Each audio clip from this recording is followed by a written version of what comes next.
Hey, well, we're back again. Welcome to my channel if you're new, and welcome to anybody who watches me on a regular basis. Hi to all, basically. Right, I've decided, after much dilemma, that I took this paper off. That's what it was all the stained paper. So I've decided to redo the door. Whether I'm going to redo the living room in Follybeck or not, I don't know yet. But I'm going to use these paper tissues. Now, I've given myself a hell of a headache here because that's it when it's together. So instead of getting a pattern that was continuous, which you can do with napkins, I didn't. It looked it when I kind of looked at it. I thought, oh yes, it is. So I've got a bird there and another bird, which I couldn't see in the picture because it was very well disguised there. So then I realised it was upside down. So I thought, that's okay, I'll cut it in half. But these aren't full-size napkins either, which I wasn't expecting. I should have looked at the measurements, my own fault. So I'm going to have to more or less piece this together somehow. So my thinking is, like I say, I don't know whether I'm going to change the paper in the living room, but if I do, it needs to be at that level. So I need it on there. So I'm thinking start in the middle, and somehow I'm going to have to just create a pattern. And also don't get ones with borders on. That's the other thing. So that's going to have to go onto there like that, I think. I mean, it should look pretty enough. It's just going to not look particularly wallpapery, but, you know. Ooh, wobbly wobbly. Right, so there's my ultra small packet of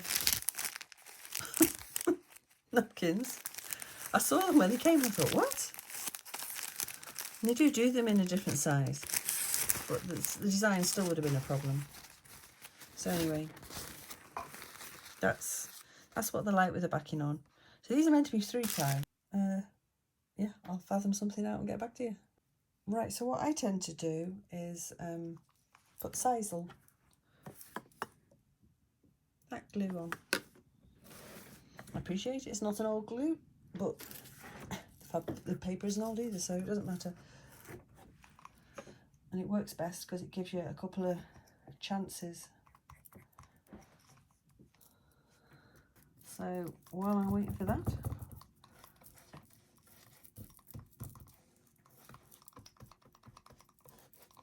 we can be taking some of the bits off. Again, which in this case is quite easy because it's just coming off. I mean, that's terrible. I'd be really angry if I bought those as napkins, to be honest. And keep those bits. While we're waiting for that to dry, I'll also show you, because I've got to cut mine in half. So let me think, where's the bird gone?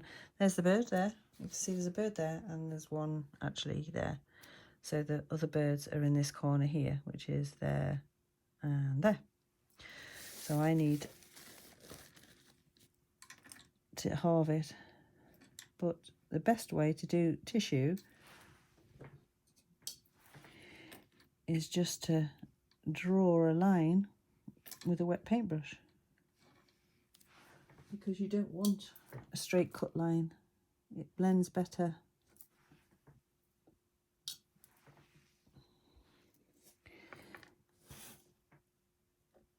It blends together better if it's like a jagged line. I'm sure a lot of you will have done this before. There's not many things most of us don't have a go. You see, get a nice jagged line?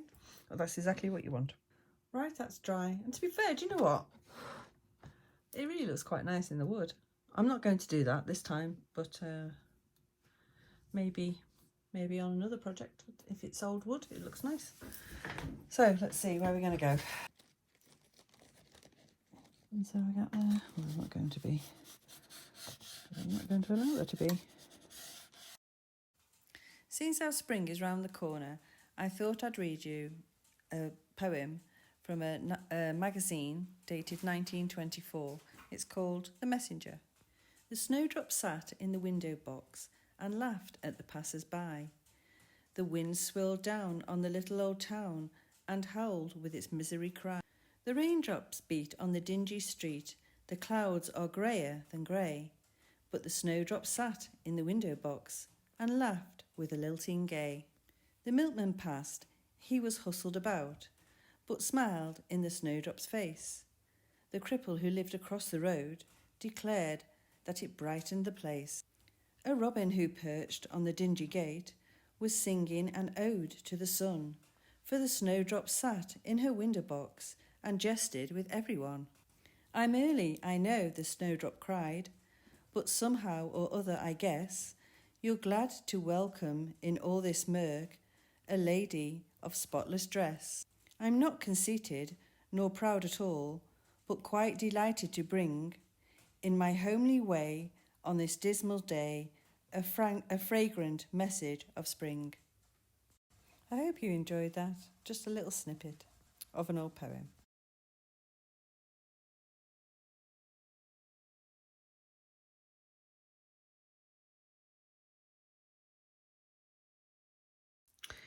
There's an awful lot of difficult areas. I'm working with tissues that are too small or napkins that are too small. I'm just trying to get you in view here so you can see what I'm doing over here. Hang on 2 minutes. I'd just like to say a big thank you to anybody who's recently subscribed, and obviously my current subscribers, and anybody that's commented and give me a thumbs up. I really do appreciate it, and thank you so much.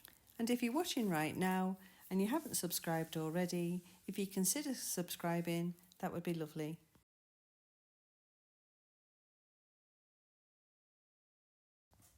I'd like to give a shout out to Lisa. Now, she was the lady who sent me a few bits at Christmas, the crocheted blanket, and she started her own dollhouse channel. So I'd like you to go over there and show her a bit of love.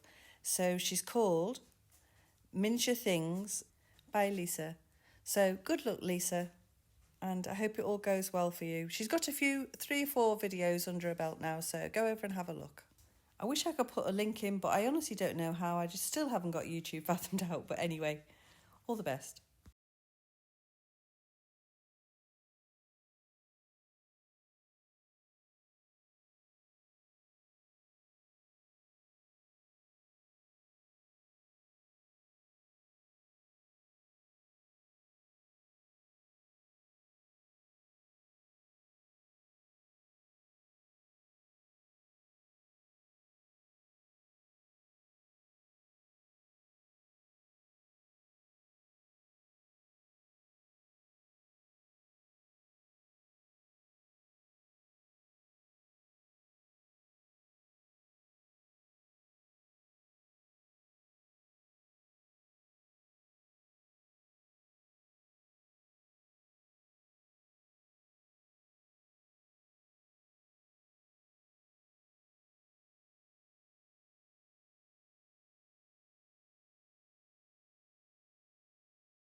Okay, well that's it done. I just finished it off camera because I don't know, it's just so much easier sometimes, but it's just exactly the same technique. I think the only thing I'd forgotten to do, because it's a long while since I've done this technique, is, hang on, I got this type of brush, and when I was touching up, you see I've added bits on here.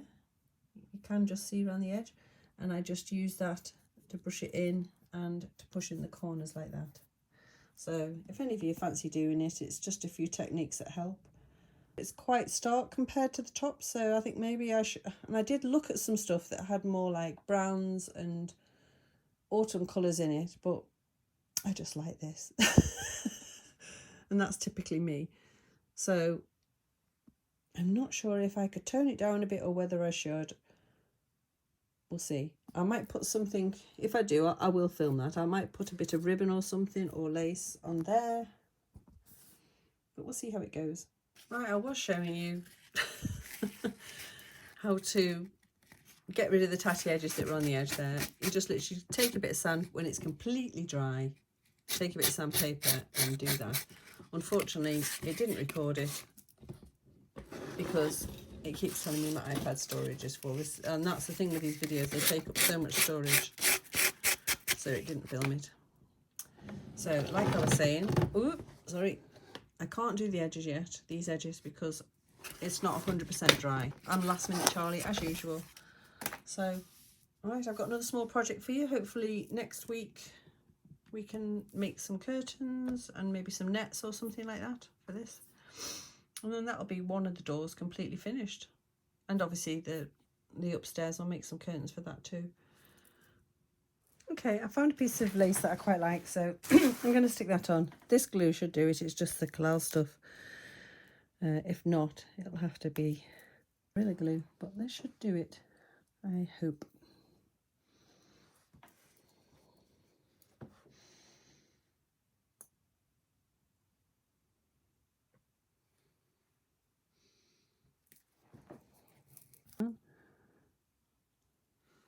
You obviously wouldn't want anything too bulky, because it'll stop your door closing.